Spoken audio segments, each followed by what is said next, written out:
Hi guys, today's video we're going to try to take a look at what I think might be the oldest rudiments on the planet, the ones that were invented first that have existed the longest.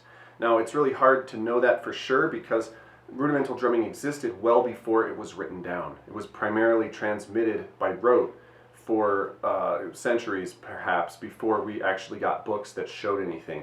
So we have to guess at some level. This is kind of like linguistics, where researchers have looked at related, let's say, Indo-European languages, for example, and they can come up with what they think might have been the original Proto-Indo-European language by comparing things as different as, say, like German and Hindi, and what actually corresponds between those things. So we're going to do that, but with drumming. So the oldest rudimental culture that we are aware of is Switzerland.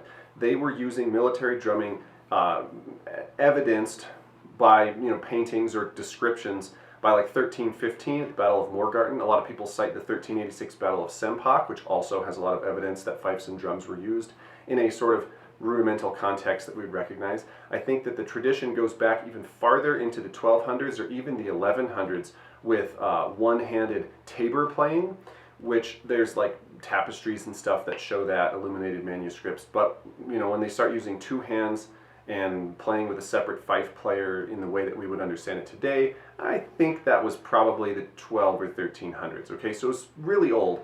And so they use obviously a simpler set of rudiments then than we do today, where there's like 1,000 of them. So what rudiments were the Swiss using?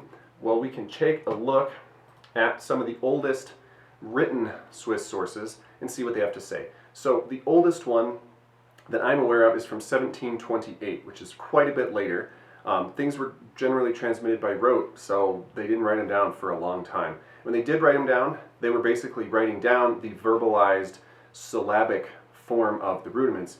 But you can see in the syllabic writings from 1728 that they use single strokes, of course. They call those tan.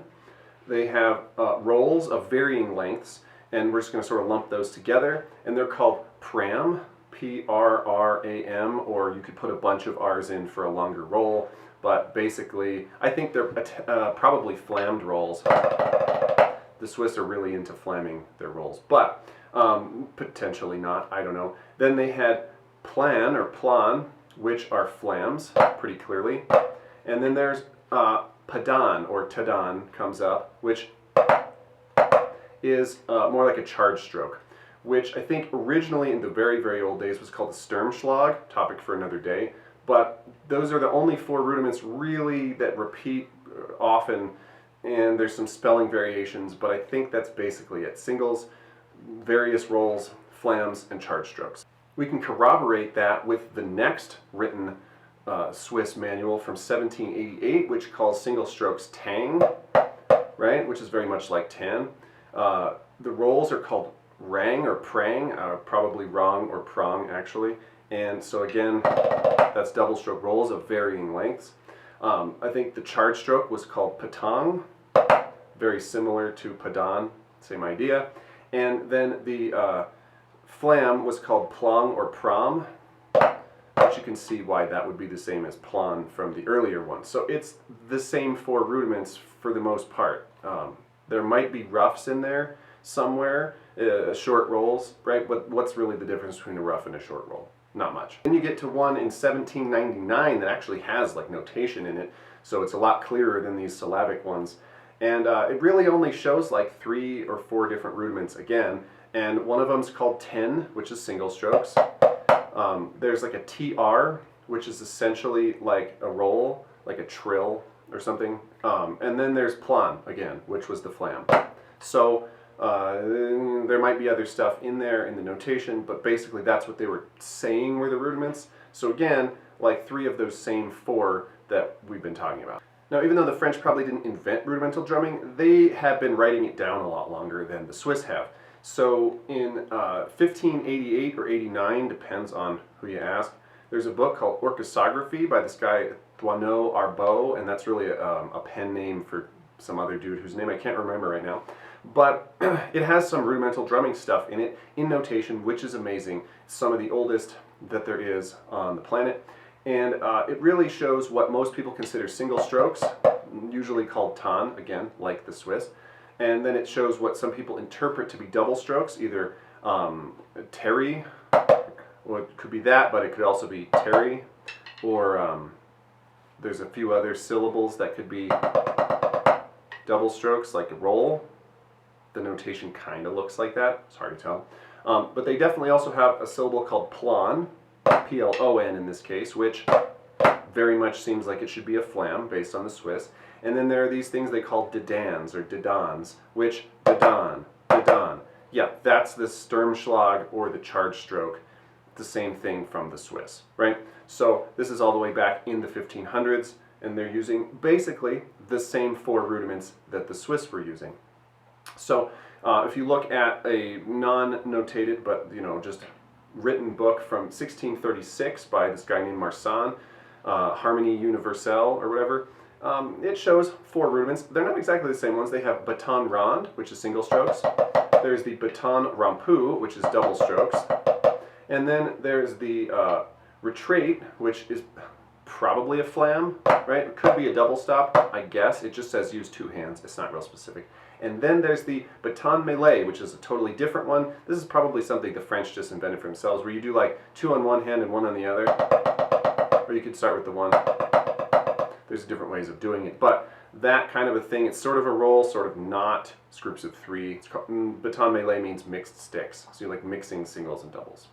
So by 1705, we have the Philidor collection, which is probably actually from the 1600s. But there's a bunch of signals notated in there. They also seem to use singles, what most people think are doubles, things that look a lot like flams or double stops, something in that ballpark. There's also things that very clearly look like they should be 4-stroke roughs, which the French would call ras simple or ras de quatre, rolls of 4. And then of course there are things that look a lot like charge strokes, which the French would later call pada or tra. So and then by the time you get to the 1750s, this guy named Henri de Bombelle has single strokes, which he calls pa ba or ta da, right? Pa ba or ta da. Then he has the ra doublé, the pla or tla, and the ra simple, which is something like that, and the pada, which is your charge stroke. So again, very similar set of ingredients or rudiments for the signals that he then lists. So just to recap here, basically out of the French manuals we looked at, there were maybe like 6 basic skills listed, but the baton mêlé and the ras simple only showed up in the later ones, not the earlier ones. So we're going to cut those out. What you're left with are singles, double strokes, or like rudiments made out of primarily double strokes, drags and short rolls and stuff, flams, and charge strokes. Those are in all of the French manuals into the 1700s from the 1500s. You look at the Swiss manuals, the 3 that we have from before the 1800s, they all have single strokes, things made out of double strokes, flams, and charge strokes, right? And that's the same stuff, like exactly the same stuff. So if we're looking at like the linguistic equivalent of Proto-Indo-European, well, the Proto-Rudimental drumming had essentially those 4 basic skills at their core everywhere. And of course we've exploded that into thousands of rudimental variations in, well, probably like 1,000-ish rudimental variations in the modern day from that same starting point. Now if you were to look at this as a modern American and you just pull out the PAS 40 sheet and go, okay, what are the most basic looking things on here? You're going to come up to a very similar conclusion. Probably singles, doubles, flams, and drags or something, right? Which is essentially the same basic set of stuff. The one you're not going to come up with is the charge stroke, because Americans don't really do charge strokes. But in Europe, it's a big deal. Almost every European rudimental culture has some type of charge stroke-like thing in their repertoire, and so that is going to be one of those more foundational things. That's the big sort of surprise for an American. Yeah, you can reason out the other ones from our perspective today, but it's going to be really hard to reason out the charge stroke because in America we've completely rejected it. We just don't do it. We have a mouth, which is close, but it's not the same thing. So there we are, basically what I think are the oldest, most foundational rudiments by process of looking at the oldest historical documents. Singles, flams, charge strokes, and a little bit of a lump of things built out of double strokes, drags and short rolls. So there we are. You can learn about all these rudimental cultures and many more in my book, Rudimental Grand Tour, which is out on Mel Bay right now. Get it wherever drum books are sold. Basically, I'll have a link below. And if you have any questions, let me know. But that's it for today. Thanks for watching.